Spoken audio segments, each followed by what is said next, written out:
Magandang araw sa ating lahat. Tayo ay lubos na nagagalak sapagkat ang pambansang pulisya ay mayroon ng sariling news network sa YouTube, ang Police News Network o PNN. Tayo ay hindi lang gumaganap sa ating mandato at sinumpang tungkulin, kundi tayo rin ay naghatid ng tama, wasto at balanseng balita para sa serbisyong nagkakaisa tungo sa pagkamit at pagpapanatili ng kaayusan at katahimikan sa ating bansa. Panoorin at suportahan ang Police News Network. Ako si Police General Benjamin C. Acorda Jr., ang inyong Chief PNP para sa Police News Network. Alagad ng batas, tagataguyod ng Balitang Pulis. Maglilingkod sa bawat Pilipino at magbibigay ng tamang impormasyon para sa tahimik at maayos na Pilipinas. Police News Network, alagad ng batas, tagapagtaguyod ng Balitang Pulis, sandigan ng mamamayan, patnubay ng katotohanan. Live mula sa Campo Crame, maghahatid ng pinakahuling kaganapan at nagbabagang balita. Ito ang PNN Police News Network. At ngayon, ang inyong mga tagapagbalita. Magandang araw, Pilipinas. Ako ang inyong alagad ng batas, tagataguyod ng Balitang Pulis, Patrolman Jomar Danao. Maghatid ng tamang balita, kwento ng pulis at serbisyo para sa mamamayan at ito ang PNP News Online. Ang pangunahing balita ng Police News Network, alagad ng batas, tagataguyod ng Balitang Pulis.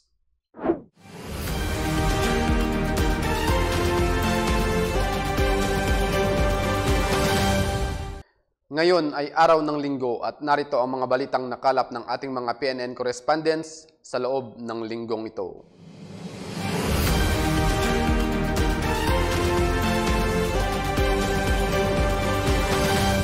Arestado ng Southern Police District ang isang casino inspector dahil sa kaso nitong karnaping. Nakatutok dyan si Patrolwoman Reyna Joyce Dalire. Sa bisa ng warrant of arrest, arestado na ang casino inspector sa kaso nitong karnaping. Kinilala ang naaresto na si Julius Rolion Atienza, 34 anyos na tinuguri ang most wanted person ng Muntinlupa City. Inaresto ito ng mga tauhan ng Warrant and Subpoena Section ng Muntinlupa City Police Station sa Aquarius Street, Barangay Tunasan, Muntinlupa City alas 4 ng hapon kahapon lamang nitong buwan ng Agosto. Hinainan si Atienza matapos maglabas ng korte na inisyu ni Presiding Judge Liu Liwa Hidalgo Buko ng RDC Branch 34 ng Manila ng kanyang nakabimbing warrant of arrest na may piyansang inirerekomenda na 300,000 pesos. Nakapiit ngayon sa custodial facility ng nasabing istasyon si Atienza habang hinihintay ang pagpapalabas ng commitment order nito mula sa korte. Mula dito sa Southern Police District, ako inyong PNN correspondent, Patrolwoman Reyna Joyce M. Dalire. Alagad ng batas, tagataguyod ng Balitang Pulis. Samantala, arestado ang isang lalaki matapos mahulihan ng baril ng mga otoridad sa Tawi-Tawi, Comelec Checkpoint. Ang ulat mula kay Patrolman John Maborang. Arestado ang isang lalaki matapos mahulian ng baril sa sinagawang Comelec Checkpoint sa Barangay Poblacion, Sitangkay, Tawi-Tawi, dito lamang ika-29 ng Agosto taong kasalukuyan. Ayon kay Police Lieutenant Christian Patorgo, na-recover mula sa suspect ang isang kalibre 45 na baril na may serial number na 451921 PB, 2 magazine, 7 bala at isang sling bag. Dagdag pa, bandang alas 11 ng umaga nang maaresto ang suspect ng pinagsamang tauhan ng 3rd Mobile Platoon, Tawi-Tawi Provincial Mobile Force Company at Sitangkay Municipal Police Station, Maritime Police Station at Philippine Marines. Pagkatapos ng dokumentasyon sa lugar ng pag-aresto, ang suspect ay dinala sa Sitangkay Municipal Police Station para sa tamang disposisyon at pagsasampa ng kaukulang kaso. Patuloy na pinaigting ng pambansang pulisya ng Pilipinas ang pagpapatupad nitong Comelec checkpoints upang masiguro ang isang ligtas, maayos at mapayapang barangay at sangguniang kabataan eleksyon 2023. Mula po dito sa Bangsamoro Autonomous Region, nagbabalita ang inyong PNN correspondent, Patrolman Maborang. Alagad ng batas, tagataguyod ng Balitang Pulis. Maraming salamat, Patrolman Maborang. Sa matagumpay na isinagawang marijuana eradication sa Kalinga, 26 na milyong piso ang halaga ng marijuana plants ang sinunog at sinira. Patrolman Arvin Balabis, ibalita mo. Sinira at sinunog ang nasa 130,000 pieces ng marijuana plants na tinatayang nagkakahalaga ng 26 million pesos sa Tinglayan, Kalinga noong August 25, 2023 mula alas 7 ng umaga hanggang alas 6:30 ng gabi. Ang nasabing operasyon ay pinangunahan ng mga tauhan ng Special Operations Unit Cordillera Administrative Region ng PIDEG sa pamumuno ni Police Lieutenant Colonel Joel S. Estaris, SOU Commander, kasama ang Regional Mobile Force Battalion ng Procor, Provincial Mobile Force Company, 2nd Company Kalinga at ang Tinglayan Municipal Police Station. Ang nasabing marijuana eradication ay isinagawa sa Barangay Butbut at Barangay Buskalan, Tinglayan, Kalinga na may total land area na 12,000 square meter. Ang lugar kung saan nakuha ang mga nasabing halaman ay naisprayan ng herbicide para maiwasan ang pagtubo pa ng mga ito. Walang cultivator ang nahuli sa nasabing operasyon ngunit hindi tumitigil ang PIDEG sa pamumuno ng aming acting director na si Police Colonel Dionisio B. Bartolome Jr. na hanapin ang mga lugar na posibleng napagtatamnan ng mga ipinagbabawal na halaman.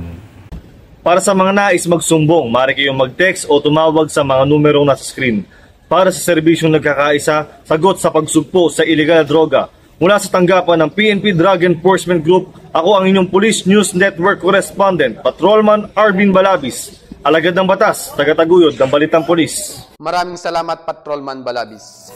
Samantala, mga personahe ng National Capital Region Police Office nakiisa sa Color Fun Run and Zumba ng Philippine Coast Guard na ginanap sa Barangay Hagonoy, Taguig City. Ang ulat mula kay Police Corporal Chinijoy Encartado. Sa patuloy na pakikiisa ng NCRPO sa mga iba't ibang ahensya ng gobyerno, ang kapulisan ng NCRPO ay nakiisa sa isinagawang Color Fun Run and Zumba ng Philippine Coast Guard na alinsunod sa kanilang ipinagdiriwang na 6th founding anniversary na may temang Serving Those Who Serve na ginanap sa Barangay Hagonoy, Taguig City. Dinaluhan ng Armed Forces of the Philippines, Navy, Air Force, BFP, Local Government of Taguig City at stakeholders tulad ng Lions Club ang nasabing aktibidad. Ang programa na ito ay naglalayong palakasin ng samahan, pagkakaisa, koordinasyon at partisipasyon ng bawat ahensya ng gobyerno, LGU at stakeholders. Sa ngalan po ng mga tauhan, pinuno at mga civilian employee ng Coast Guard Human Resource Management Command, kami po ay taos-puso nagpapasalamat sa Philippine National Police, particularly sa NCRPO, sa pakikibahagi sa araw na ito sa aming Color Fun Run and Zumba. Ito po ay isang aktibidad na kabahagi ng aming 6th founding anniversary ng Coast Guard Human Resource Management Command. At muli po, sa ngalan po ng aming tauhan, kami po ay nagpapasalamat sa PNP. And I'm here joining the fun run. This is so much fun. Grabe, exciting. And here are my friends together with my club president, Mary Jane Enolpe. Nag-enjoy po kami. Thank you so much for this opportunity that you've given us. Maraming salamat po. And we would like to greet all of you sa mga kapulisan. Maraming salamat sa inyong serbisyo. At more power. God bless us all. Thank you so much. Bukod sa pagpapalakas ng puwersa para sa kaligtasan ng mamamayan, ang himpilan ng pambansang pulisya ng NCRPO ay katuwang ng bawat ahensya sa patuloy na pagbibigay ng serbisyong nagkakaisa. Yan ang Tatak Bayaning Pulis, Tatak NCRPO. Mula dito sa Taguig City, ako ang inyong Police News Correspondent, Police Corporal Chinijoy Encartado, alagad ng batas, tagataguyod ng Balitang Pulis. Maraming salamat, Corporal Encartado. Samantala, nakilahok naman ang mga tauhan ng PNP Aviation Security Unit 12 sa sinagawang bloodletting activity sa General Santos City. Yan ang sinubaybayan ni Patrolman Christian Austria. Ang PNP AVC Group ay isang unit ng PNP na naatasang magbigay seguridad at magpanatili ng kaayusan at kapayapaan ng ating mga paliparan. Ngunit bukod dito ay naghahatid din ito ng mga serbisyong naglalayong matulungan ang ilan sa ating mga kababayang nangangailangan ng dugo. Na kung saan nito lamang umaga ng Miyerkules, ika-30 ng Agosto taong kasalukuyan, ay nilahukan ng mga miyembro ng Aviation Security Unit 12 ang isinagawang bloodletting activity ng Philippine Red Cross General Santos City, Sarangani Province Chapter sa Barangay Fatima, General Santos City. Bago pa man makuhanan ng dugo ang mga nasabing kapulisan at iba pang mga nakilahok tulad ng mga opisyal at residente ng Barangay Fatima, ay dumaan muna sila sa iba't ibang screening upang masiguro ang kanilang kaligtasan at ng mga benepisyaryo ng mga dugong malilikom. Nasa 10 bag ng dugo ang naibahagi ng ating kapulisan na mga katulong sa ating mga kababayang nangangailangan ng dugo at bilang tugon din sa isa sa 5 focus agenda ng ating Chief PNP na community engagement. Natutuwa kami na sa ganitong pamamaraan ay nakapaghatid kami ng tulong sa ating mga mamamayan. Alam natin lahat na maraming nangangailangan ng tulong, kaya kami po dito sa Aviation Security Unit 12 ay handang mag-alay ng aming sariling dugo upang maibsan ang alalahanin ng mga pamilyang nangangailangan ng dugo. Asahan niyo po ang kapulisan ng Aviation Security Unit 12 ay handang tumulong sa kahit anong oras at kahit na anong pamamaraan upang maipakita at may paramdam ang tunay na malasakit sa ating kapwa. Mula dito sa tahanan ng tagapangalaga ng kapayapaan ng bawat paliparan, ako si Patrolman Christian Austria, nag-uulat para sa Police News Network, alagad ng batas, tagataguyod ng Balitang Pulis. Maraming salamat, Patrolman Austria. Samantala, feeding program sa mga detainee naman ang isinagawa ng Team Highway Patrol Group sa Rizal Taytay Detention Facility. Samantala, ang naging tulay ng aktibidad nito ay dating nakakulong sa mismong detention facility. Patrolman Mark Roland Feliciano sa report. Nagsagawa ng outreach program ang HPG Rizal sa pangunguna ng kanilang provincial officer na si Police Major Dante R. Aquino, kasama ang Taytay Municipal Police Station sa pamamagitan ng isang feeding program, Always Give Without Remembering and Always Receive Without Forgetting. Ang nasabing aktibidad ay isinagawa para sa mga detainees ng Taytay Municipal Police Station noong ika-25 ng Hulyo ng taong kasalukuyan. Umabot sa 580 detainees ang napasaya ng ating mga kapulisan sa pagkain kanilang natanggap. Bagamat ito'y simple lamang, pero ito'y malaking bagay at tuwa sa mga detainees ng Taytay Municipal Police Station. Sa pamamagitan din ng kabutihan ni Mr. Rino Roberto na isa din sa nag-sponsor ng mga pagkaing ibinigay sa mga detainees, naika niya na dati rin daw siyang naging detainees at alam niya ang pakiramdam sa loob ng kulungan, ang hirap at lungkot na malayo sa pamilya. Kaya ganun na lamang ang tuwa sa puso niya kasama ang mga kapulisan na maging kasangkapan ng kabutihan sa mga detainees ng Taytay MPS. Nakapunta ko rito dahil yung kaso ko ay nagpaputok ng baril. Pero okay naman, kumpleto naman yung baril. Naditin ako ng 1 linggo. Dito naman sa loob, okay naman yung pagkasama ng mga tao sa akin. So, para sa akin, dagdag leksyon na lang para sa sunod, mag-iingat. Magandang nangyari sa activities ito dahil nabigyan natin ng pagkain ng mga preso sa loob sa tulong ng ating sponsor sa pakipagtulungan sa Taytay Police Municipal Police Station. At maayos naman na-distribute ng mga pagkain at masaya mga preso natin. Ang makapagbigay ng ngiti at kasiyahan sa ating kapwa ay bagay na di matutumbasan ng kahit na anumang material na bagay. Ito'y patunay na sa pamamagitan ng pagkakaroon ng pagmamahal at malasakit sa bawat taong nangangailangan, maliit man ito o malaki basta't bukal sa puso, ito'y malaking tulong na at ngiti sa bawat isang makakatanggap nito. Muli, kami ang Highway Patrol Group, ang kakampi nyo sa kalsada na patuloy na magbibigay ng serbisyong may puso at malasakit na mula sa serbisyong nagkakaisa. At sa iba pang balitang serbisyong HPG, tumutok lamang sa aming YouTube channel na Police News Network. Mula sa tanggapan ng kakampi nyo sa kalsada, ako po ang inyong PNN correspondent, Patrolman Mark Roland Feliciano para sa Police News Network, alagad ng batas, tagataguyod ng Balitang Pulis. Maraming salamat, Patrolman Feliciano.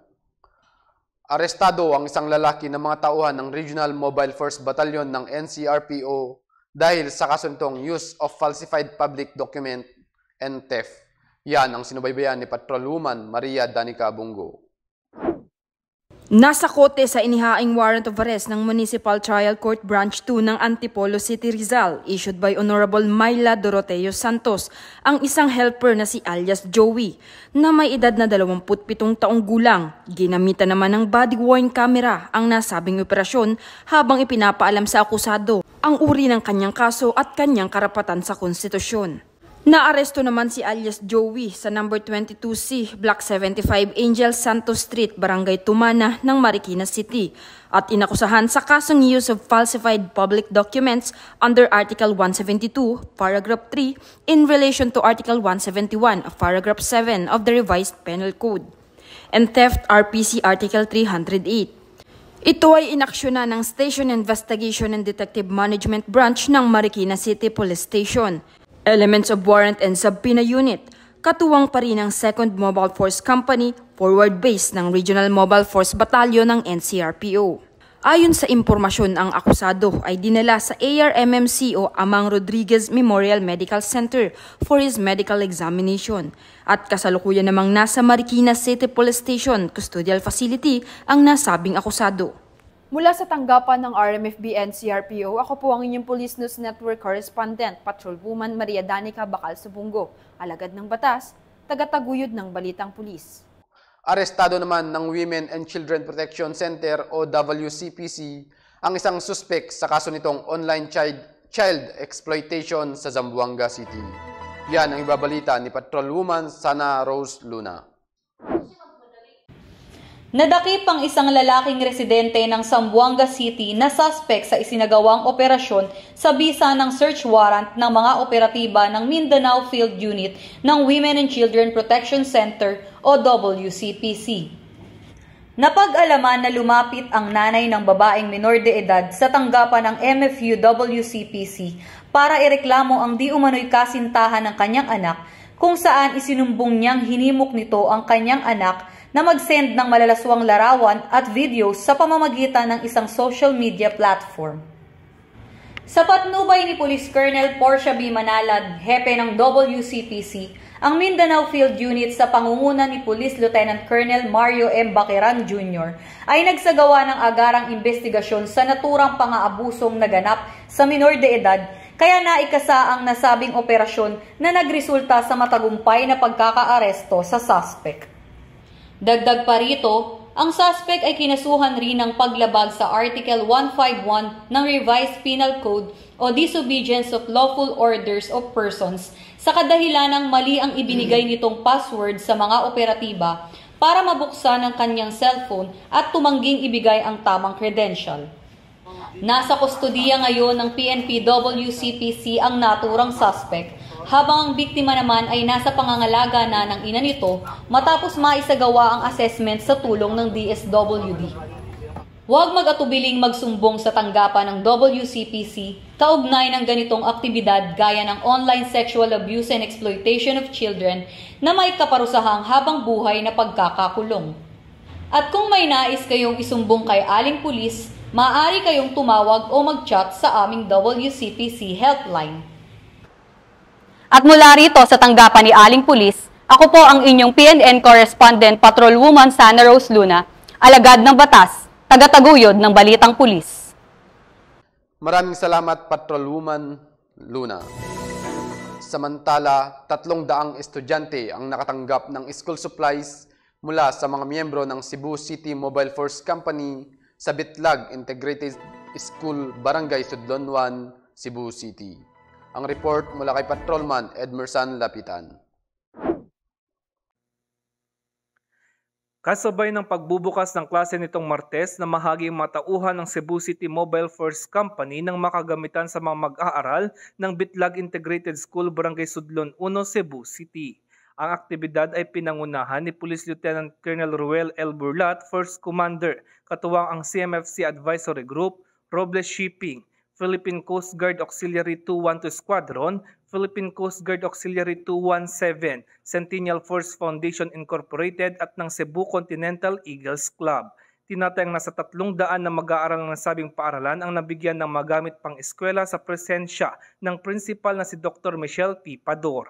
Sa pangunguna at pakikipagtulungan ng PNP at ng iba pang ahensya ng pamahalaan maging ng mga stakeholders nito, hangad ng grupo ang patuloy na makapagbigay ng libreng serbisyo at tulong sa mga mag-aaral maging sa mga miyembro ng komunidad na lubos na nangangailangan. Mula dito sa Cebu City Police Office, ako inyong Police News Network Correspondent, Patrolman Edmerson Lapitan, alagad ng batas, tagataguyod ng Balitang Pulis. Maraming salamat Patrolman Lapitan. Nagsagawa naman ng simultaneous PCR activity at nagbigay ng mobile negosyo ang 3rd Maneuver Force Company ng Regional Mobile Force Battalion ng NCRPO para sa mga residente ng Camarin, Caloocan City. Narito ang pagtutok ni Patrolwoman Evelyn Lumabi. Muli na namang ipinamalas ng mga tropa mula sa RMFB and CRPO ang serbisyong nagkakaisa. Dahil nito lamang ay naglunsad ang 3rd Mobile Force Company na pinangangasiwaan ni Police Major Danilo P. Delizo ng Community Outreach Program, particular ang negosyong handog ni Mamang Pulis at Simultaneous Police Community Relation o PCR activities. Nagaya na lamang ng gift giving at pamimigay ng 100 sabong panligo, 100 galon ng dishwashing liquid at 400 notebooks para sa mag-aaral. Ginanap din ang feeding program kung saan nakapamigay ang mga tropa ng mainit na lugaw at puto, buko juice at bottled water sa mahigit 100 residente maging ang mga kabataan. Hindi naman mawawala ang medical mission na gaya na lamang ng libreng check-up, HIV screening at optical mission. At syempre, mayroon ding libreng gupit. Para naman sa panghanap buhay ay nakapamahagi din ng mga tropa ng food cart at complete set of pangkabuhayan showcase sa ating dalawang kababayan na sina Ginang Imelda Banaobra at Ginoong Fidel Labrador. Ang programang ito ay alinsunod sa direktiba ng ating masugid na RMFB Force Commander na si Police Colonel Mario P. Malana. Katuwang naman rito ang Rotary Club of Mandaluyong Central, Rotary Club of Metro North Caloocan, Joyce Ann Salon and Spa, Guardians International 20th Cluster Command, Volunteer Support Group, Balikatan Barangay 178, BPAT BRG, BPAT Kamanava, Progressive Ladies Group, Cops Patrol, Gawad Kalinga, at AHF Wellness sa pangunguna ni Honorable Edita Labasbas, Barangay Chairman. Ang aktibidad ay matagumpay na isinagawa sa Barangay 178, Pinagbuklod, Covered Court, Camarin, Caloocan City. Lubos naman ang pasasalamat ng ating mga residente sa serbisyong kanilang natanggap. Una sa lahat po, sir, nagpapasalamat ako sa Panginoon. Pangalawa po sa inyo na ginamit ni Lord para matugunan po yung pangangailangan. Tagal ko na pong hinihiling kay Lord na magkaroon po ako ng bagong card dahil yung sidecar ko nga po na ginagamit ay pasira na po. Kaya nagpapasalamat po ko sa Panginoon na hiningi po kayo ng Panginoon upang matugunan po ng aking pangailangan. Marami pong salamat po sa 3RD Mobile Negosyo. Papasalamat din ako sa Panginoon na akong pinili nila. Marami. Palalaguin ko tong negosyo na to. Kaya ng pamilya ko para sa kanila to. Ayan, maraming salamat po ulit sa dalawang beneficiary natin. Sa mga hindi po na pinalag ngayon o nagkaroon, marin nyo po, kayo naman po ang susunod na mabibigyan ng 3rd MFC Mobile Negosyong Handog ng Mamang Pulis. Mula rito sa Regional Mobile Force Battalion and CRPO, sa pamumuno ni Police Colonel Mario P. Malana. Ako po ang inyong Police News Network correspondent, Patrolwoman Evelyn T. Lumabi, alagad ng batas, tagataguyod ng Balitang Pulis. Maraming salamat, Patrolman Lumabi. Dumako naman tayo sa balitang kontra illegal na droga. Mahigit 10 milyong halaga ng marijuana plants ang sinira at sinunog ng mga otoridad sa probinsya ng Kalinga.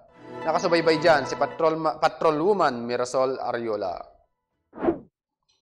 Sinira at sinunog ang aabot sa 54,000 pieces na fully grown marijuana plants na tinatayang nagkakahalaga ng 10,800,000 pesos sa Tinglayan, Kalinga noong August 26, 2023 mula alas 6:30 ng umaga hanggang 1:30 ng hapon. Ang nasabing operasyon ay pinangunahan ng mga tauhan ng Special Operations Unit Cordillera Administrative Region, PIDEG, sa pamumuno ni Police Lieutenant Colonel Joel S. Istaris, SOU Commander, kasama ang Regional Mobile Force Battalion Procor, Provincial Mobile Force Company 2nd Company Kalinga, at ang Tinglayan Municipal Police Station. Ang nasabing marijuana eradication ay isinagawa sa Barangay Bugnay, Tinglayan, Kalinga na may total land area na 4,500 square meters. Ang lugar kung saan nakuha ang mga nasabing halaman ay na-sprayan ng herbicide para maiwasan ang pagtubo pa ng mga ito. Walang cultivator ang nahuli sa nasabing operasyon ngunit hindi tumitigil ang PIDEG sa pamumuno ng aming acting director na si Police Colonel Dionisio B. Bartolome Jr. na hanapin ang mga lugar na posibleng na pagtatamnan ng mga ipinagbabawal na halaman. Sa mga nais magsumbong, maaari kayong mag-text o tumawag sa mga numerong nasa inyong screen. Para sa serbisyong nagkakaisa, sagot sa pagsugpo ng iligal na droga. Mula sa tanggapan ng PNP Drug Enforcement Group, ako ang iyong PNN Correspondent Patrolwoman Mirasol Ariola. Alagad ng batas, tagataguyod ng Balitang Pulis. Maraming salamat, Patrolwoman Ariola. Samantala, nakiisa naman ang revitalized police sa barangay ng Regional Mobile Force Battalion ng NCRPO sa paglilinis ng estero sa Payatas, Quezon City. Ang balita mula kay Patrolwoman Renalyn Tanggiak. Hindi mapipigil ang RMFB NCRPO sa pamumuno ni Police Colonel Mario P. Malana para sa mas maigting, mas tumitindi at mas pinatibay na serbisyong publiko sa iba't ibang lugar ng Kamaynilaan. Dahil nito lamang araw ang RMFB RPSB team sa pangunguna ni Police Lieutenant Derrence Miranda, ang nasabing grupo ay nagtungo sa Barangay Payatas, Quezon City sa estero sa may kahabaan ng Lupang upang isakatuparan ang cleanup drive kasama ang Environmental Police and Street Sweeper ng Barangay Payatas, Department of Sanitation ng Quezon City at ang Estero Ranger ng DENR. Ayon sa mga residente, malaking bahagi ang programang ito ng PNP upang maiwasan ang anumang uri ng sakit na dulot ng mga basura, pati na rin ang masangsang na amoy na dulot nito. Maraming salamat po sa PNP po na nag-volunteer po dito na maglinis sa aming facilities dito at sa napakaruming kanal po. Maraming salamat po sa lahat ng tumulong at nakipagkaisa. Mula sa RMFB NCRPO, ako po ang inyong Police News Network Correspondent. Patrolwoman Renalyn Tanggiak, alagad ng batas, tagataguyod ng Balitang Pulis. Maraming salamat, Patrolwoman Tanggiak. Sa iba pang balita, binawi ng mga dating miyembro ng Kalipunan ng Damayang Mahihirap o Kadamay ang kanilang suporta sa mga komunistang teroristang grupo sa Barangay Kakarong, Matanda, Pandi, Bulacan. Ang magandang balita ay bahagi mo, Police Corporal Faith Sangiles de Guzman. Voluntaryong binawi ang suporta ng 64 dating miyembro ng Kalipunan ng Damayang Mahihirap o Kadamay sa mga komunistang teroristang grupo sa Barangay Kakarong, Matanda, Pandi, Bulacan. Pinamunuan ito ni Police Lieutenant Colonel Ismael C. Gauna, Force Commander ng 2nd Provincial Mobile Force Company ng Bulacan Police Provincial Office.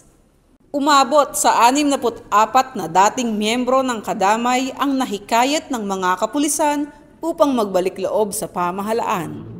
Lumagda ang mga ito sa harapan ng mga otoridad ng Oath of Allegiance to the Government na kung saan nagpapatunay ng katapatan sa pagtalikod sa mga komunistang teroristang grupo. Kasabay nito ang paghatid ng tulong ng mga kapulisan ng Bulacan, gaya ng bigas at grocery packs na kung saan kaugnay sa Enhanced Comprehensive Local Integration Program o ECLIP na programa ng ating pamahalaan.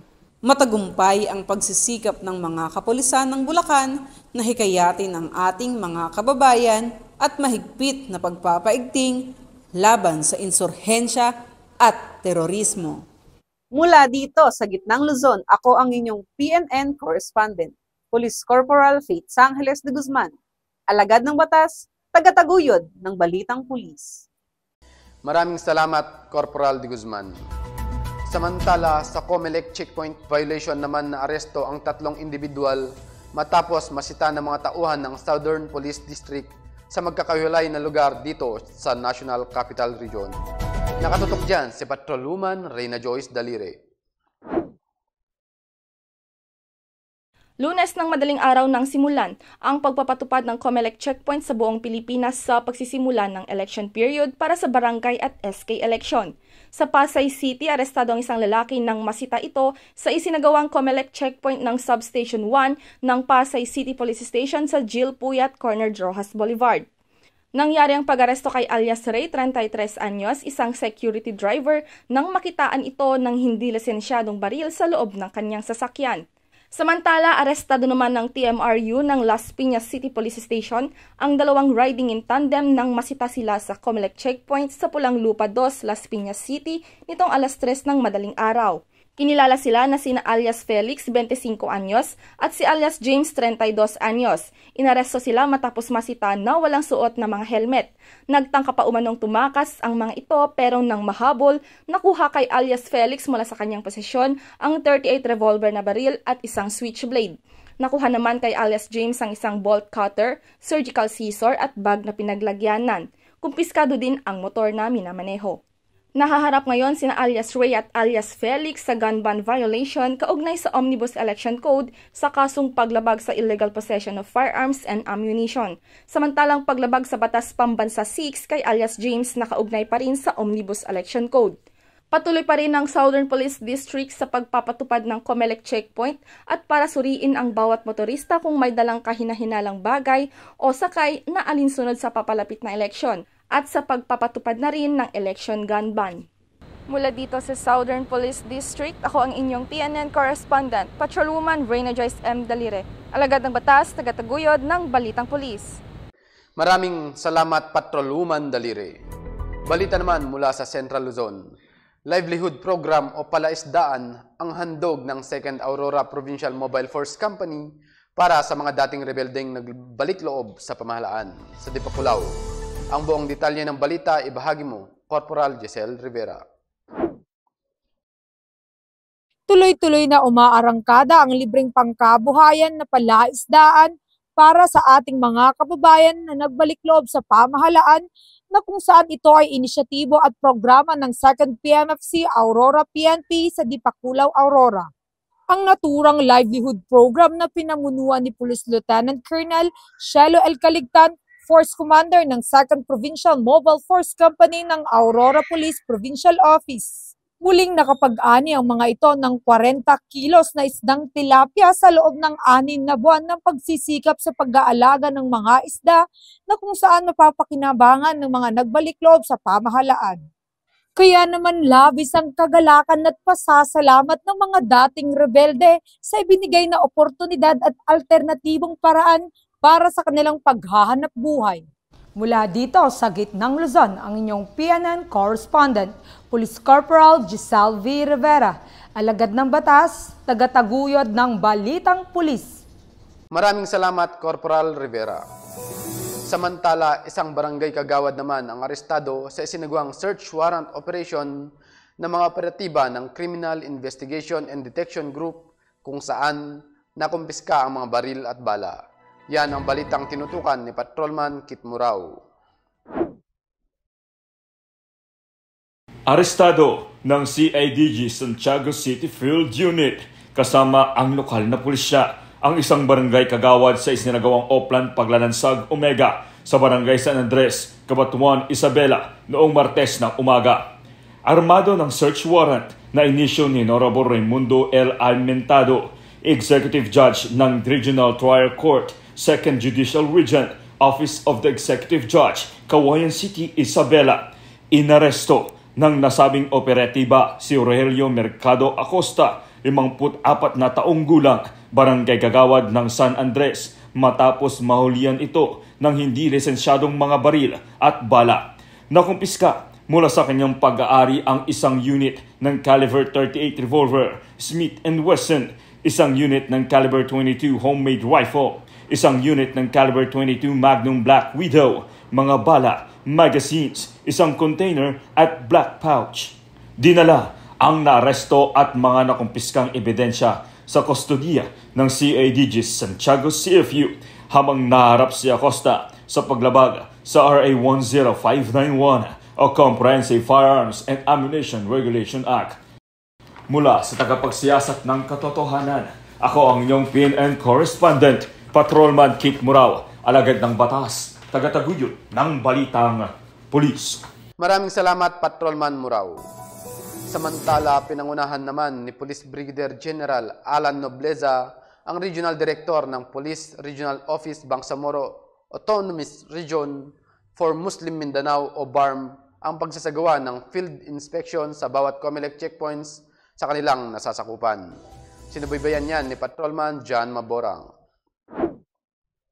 Nagsagawa ng field inspection si Police Brigadier General Alan Nobleza, Regional Director ng PROBAR, sa COMELEC checkpoints sa iba't ibang lugar na sakop ng PRO BAR nito lamang Agosto taong kasalukuyan.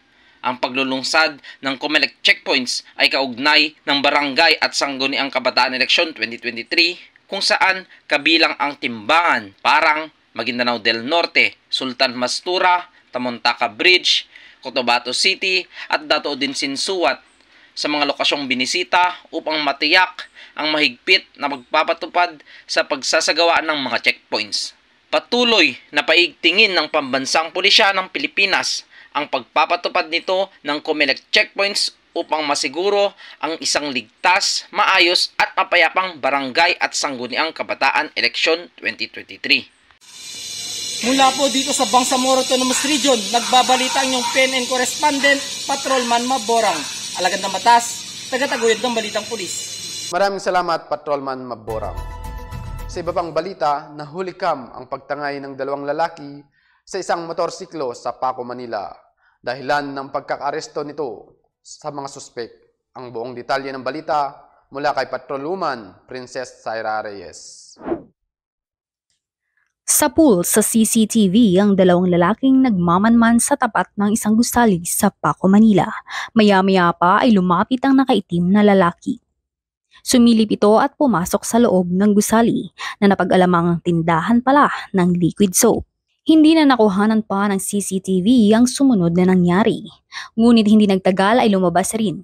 Tinangay nito ang isang motorsiklo na nakaparada sa harap ng gusali, kasama ang isang lalaki. Nang madiskubri ng may-ari na nawala ang motorsiklo nito, ay dumulog sa Manila Police District, kung saan agad namang nagsagawa ng backtracking ang District Anti-Carnapping Unit sa pamumuno ni Police Major Alfredo R. Padilla III.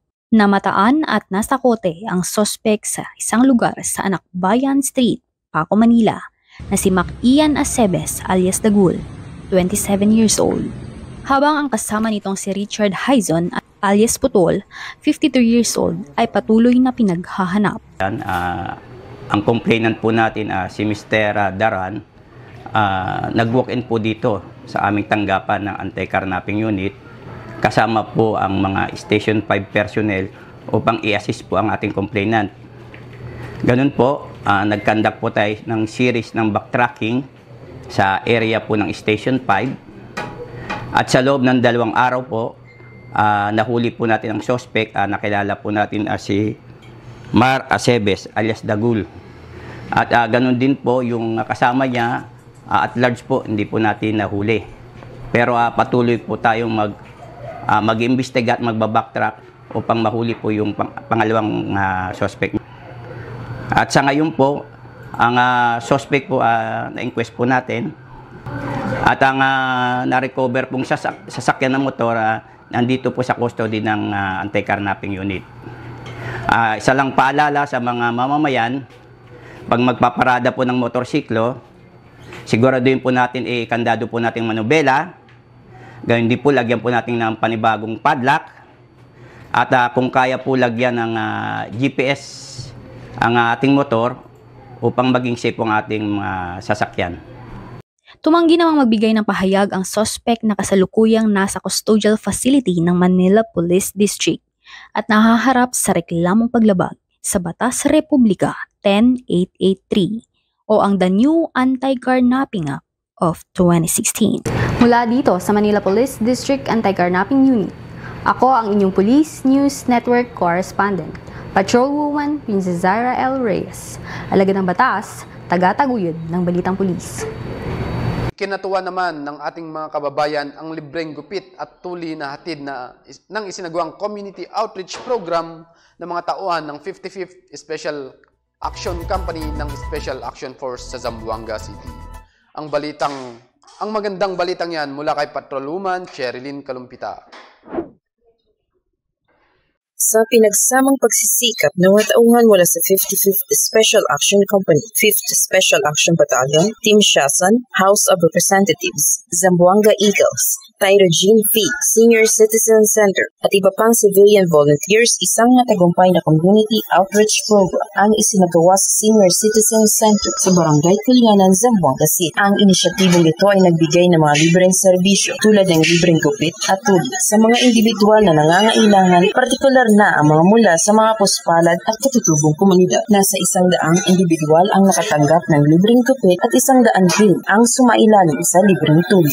Ang programang ito ay naglalayong magtatag ng isang malakas na kooperasyon sa pagitan ng PNP SAF, lokal na pamahalaan at mapanatili ang isang maayos na relasyon sa mga stakeholders at komunidad. Kaugnay nito ang pagtataguyod sa anti-terrorism campaign, peace building at counter-radicalization programs. At mula dito sa tahanan ng inyong tagaligtas, na inyong maaasahan anumang oras, ako ang inyong PNN correspondent, Patrolwoman Cherilyn Kalumpita, alagad ng batas, tagataguyod ng Balitang Pulis.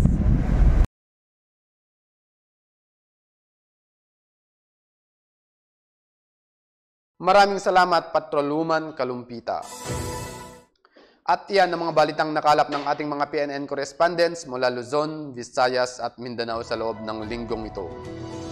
Sa ngalan ng 228,000 strong members ng Philippine National Police sa pangunguna ni Chief PNP General Benjamin Casuga Acorda Jr., kami ay maglilingkod sa bawat Pilipino at magbibigay ng tama at balanseng balita. Mula rito sa tanggapan ng tagapag-ugnay ng pambansang pulisya, kami ang inyong alagad ng batas, tagataguyod ng Balitang Pulis, Patrolman Jomar Danao. Maghatid ng tamang balita, kwento ng pulis at serbisyo para sa mamamayan, at ito ang PNP News Online, ang pangunahing balita ng Police News Network.